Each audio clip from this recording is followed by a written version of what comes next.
Boker Tov. Makat Sfardé a l'appelé des grenouilles. Kadosh Baruch Hu a amené des grenouilles pour faire souffrir les Égyptiens. Pourquoi Kadosh Baruch Hu a amené des grenouilles? Pourquoi des grenouilles? Pourquoi pas des abeilles? Pourquoi la grenouille? Alors déjà, les Égyptiens, pour se moquer du Ham Israël, ils leur demandaient des choses compliquées à faire. Ils les envoyaient comme esclaves et serviteurs, pas rien qu'à leur pêcher des poissons. Ils leur demandaient, amenez-nous des grenouilles. Ils savent à quel point c'est compliqué d'aller faire la chasse des grenouilles. Va attraper une grenouille. C'est très compliqué d'attraper. Amenez-nous des grenouilles pour manger. Et il les punissait quand ils n'arrivaient pas à leur amener des. Alors, Akadosh Baruch Hu les a punis. Je vais vous amener tellement de grenouilles, vous n'allez pas savoir quoi faire avec elles. La grenouille, elle crie beaucoup. Elle chante à Hachem. Mais de la grenouille, on a appris quelque chose d'incroyable. Dans le livre de Daniel, chapitre 3, il nous raconte l'histoire des trois tzadikim, Hanania, Mishaël et Azaria. Hanania, Mishaël et Azaria avaient des noms perses. Ils s'appelaient Shadrach, Meshach et Abednego. Azaria, c'est Abednego. Et Nabucodonosor a fait une statue en or qui faisait 30 mètres de hauteur sur 5 mètres de largeur. Énorme. Et cette statue en or, midi, elle recevait, il a construit d'une manière qu'il y avait le soleil qui reflétait sur l'or et le visage était comme un soleil. On ne pouvait pas le regarder. Il y avait une musique, une, une, une symphonie, comme ça c'est écrit. Le mot symphonie est écrit dans la Bible. Symphonia faisait la symphonie. Et tous les citoyens de Babel, quand ils entendaient la mélodie, ils devaient se prosterner. Et il y a trois juifs qui ne se prosternent jamais. Hanania, Michaël et Hazar. Et c'était des fonctionnaires d'État. Ils travaillaient chez les Nebuchadnezzar, des pkidim du roi. Tout le monde a vu que ceux-là, les fonctionnaires, eux, ils ne font pas, ils se prosternent. Ils sont venus les avertir. Attention à vous. On va vous punir. Et bon, on leur parle, on les menace. Et Nebuchadnezzar, il demande de chauffer un feu, de faire un feu. Mais pas un simple feu, un feu plus qu'un crématoire, où on fabrique de la chaux. Pour faire de la chaux, une fournaise. Une fournaise, pour faire de la chaux, elle monte à 1300 degrés de température. 1300 degrés pour que vous compreniez. L'eau chaude, quand elle arrive à son maximum, c'est 100. De l'huile pour la friture, ça monte à 200. Du sucre fondu, ça monte à 300. Le four pyrolyse pour nettoyer, pour prendre de la poussière, tout ce qu'il y a là-dedans, ça monte à 450. Imaginez-vous, c'est quoi 1300 de chaleur. Et il leur dit, je vais vous jeter là-dedans. Hanania, Michaël et Azariah, ils entendent cette menace. Ils vont chez Daniel. Daniel n'était pas un prophète. Il n'est pas considéré dans la liste des prophètes. Il est considéré comme un sage, comme un homme qui a roi à Kodesh, mais pas prophète. Parce que Daniel n'était jamais en Eretz Israël. Il n'a pas reçu la prophétie. La prophétie ne peut venir que sur quelqu'un qui était en Eretz Israël. Ézéchiel, Akadosh Baruch Hu l'a amené en Eretz Israël. Il a reçu la prophétie, Et après, il est retourné. Donc, ils vont chez lui et lui demande à Kadosh Baruch Hu, est-ce qu'il va nous faire un miracle comme il a fait à Abraham Avinu. Daniel lui demande, il s'isole, et Akadosh Baruch Hu lui dit non, il ne mérite pas que je leur fasse un miracle, donc j'ai fait à Abraham Avinu.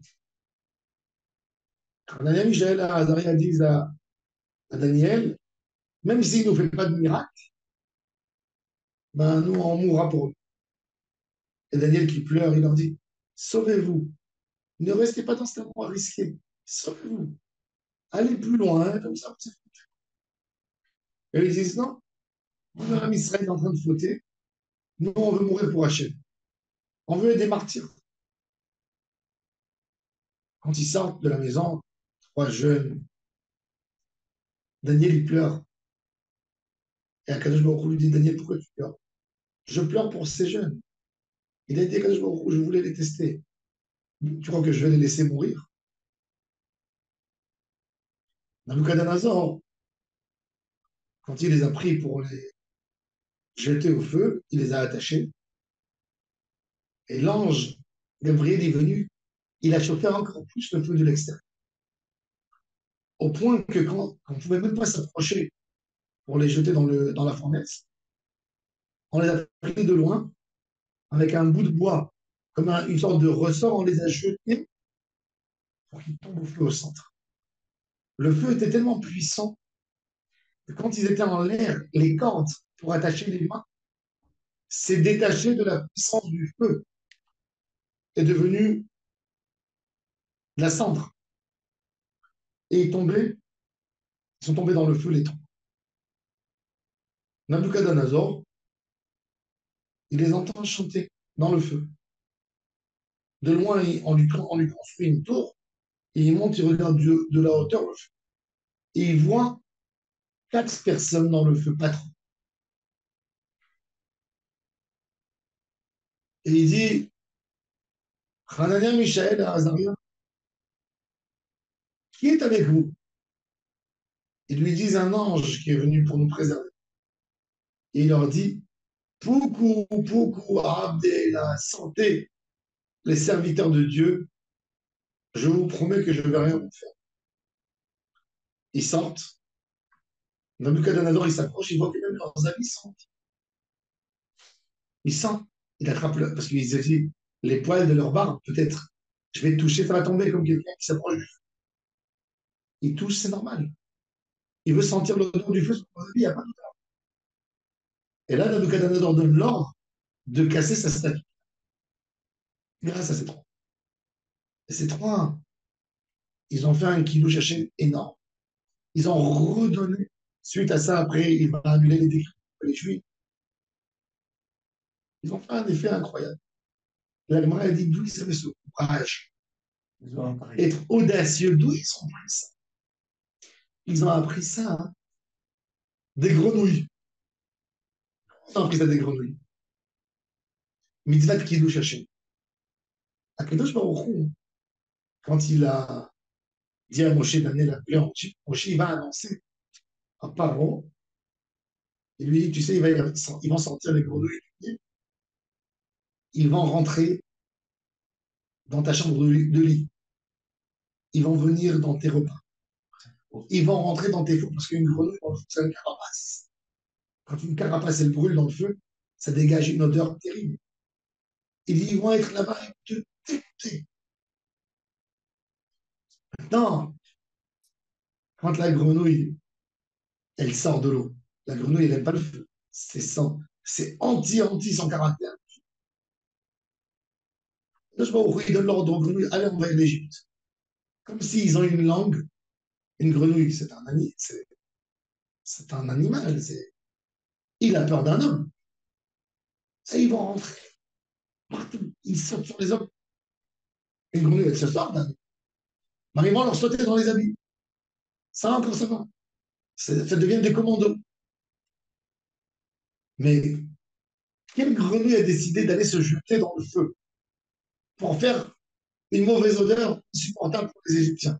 Ça, c'est du kidouche Hashem. Alors, ils ont dit, Hanania, Michaël, Azaria, les grenouilles que Akadosh Baruch Hu leur a dit, allez faire un kiddush Hashem, allez dire qui je suis. Il y a eu parmi elles des grenouilles. Sans recevoir un ordre, elles auraient pu tout dire. Moi, je vais aller débuter par haut, dans sans ça. Moi, je vais rentrer sous son lit, crier. Ils vont me jeter avec un balai dehors. Mais des grenouilles qui ont décidé d'aller sauter dans le feu, rien que pour empester la chambre. Ça, c'est un kiddush Hashem, ordonné. Et elles l'ont fait. Pourquoi? Pour agrandir le monde d'Hachem. Nous qui ont été ordonnés, Vénigdash, Israël, on n'avait pas.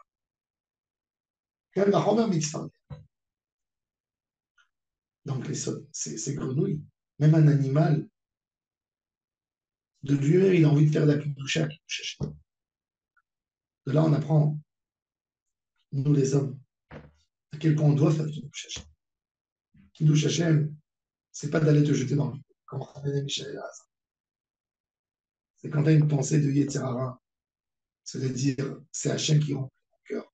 Je t'écoute pas, Yetzirara. Ça, c'est Kiddush Hashem. C'est un Kiddush Hashem que toi et Hashem. C'est le plus beau des Kiddush Hashem. Ça, on a besoin d'apprendre de Tfarder. Tfarder. Il n'a pas été ordonné et il a sauté dans le feu pour agrandir le péché. Pour que l'Égyptien il dit, mais c'est pas normal. Elle saute dans le feu. Ah, elle a sauté dans le feu, c'est pour ça que tu es dans l'eau tout le temps. Pourquoi elle a sauté dans le feu? Parce que elle a voulu dire qu'il y a un chien. Moi aussi, je dois comprendre qu'il y a un chien. Toute la brillade, toute la vie d'un homme, c'est pour faire la volonté de son Créateur. Il vit sa vie dans le monde, il ne fait pas la volonté. Pourquoi il est là? Pourquoi il est là? Et ça, c'est l'étude profonde. Regardez, même d'une grenouille, on a de quoi apprendre dans la Avodat Hashem. Baruch Adonai Leolam. Amen.